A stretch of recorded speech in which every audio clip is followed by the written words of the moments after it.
ఈ క్రిస్మస్ సందర్భంలో దేవుడు మనందరికీ ఇస్తున్న మాట ఏంటంటే, ఆయన మనకు సంపూర్ణమైన బహుమానం ఇచ్చిండు. దేవుడు చెప్తున్నారు, ఆయన ఇచ్చిన బహుమతులు ఎప్పటికీ ఉంటున్నాయి. లోకంలో అనేక మంది చాలా బహుమతులు ఇస్తూ ఉంటారు. అది కొంతకాలానికి ఉండొచ్చు, ఉండకపోవచ్చు. కానీ ఈ క్రిస్మస్ సందర్భం దేవుడు నీకు ఇస్తున్న మాట, దేవుడు నీకు ఇస్తున్న బహుమానం సంపూర్ణమైన బహుమానం. ఇంకా చాలామంది వారి జీవితంలో ఆ సంపూర్ణమైన బహుమానం పొందుకోలేదేమో. దేవుడు అనుగ్రహించే సంపూర్ణమైన సంతోషమును, ఆరోగ్యమును, బలమును, శక్తిని పొందుకోలేదేమో. కానీ ఈరోజు దేవుడు నిన్ను ప్రేమించి నీకు ఇస్తున్న ఈ బహుమానమును నువ్వు నిండాగా పొందుకుందువుగాక. ఆ యొక్క బహుమానం నువ్వు పొందుకొని నువ్వు అడుగు, దేవా ఈ సంవత్సరం నీ సంపూర్ణంగా బహుమానం పొందుకొని నువ్వు ఆశపడితే నేను నీ కోసం ప్రార్థన చేస్తాను. దేవుడు నీకు అటువంటి బహుమానం అనుగ్రహించుగాక. ప్రార్థన చేసుకుందాం.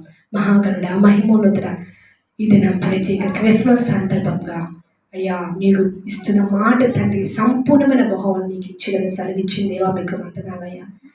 వీక్షిస్తున్న వారి జీవితంలో ఇంకా సంపూర్ణంగా బహుమానాన్ని పొందుకోలేదేమో తండ్రి, రక్షణ పొందుకోలేదేమో తండ్రి, మీరు మా కోసం వచ్చారని అయ్యా వారి యొక్క జీవితంలో సంతోషం ఇంకా పొందుకోలేదేమో తండ్రి.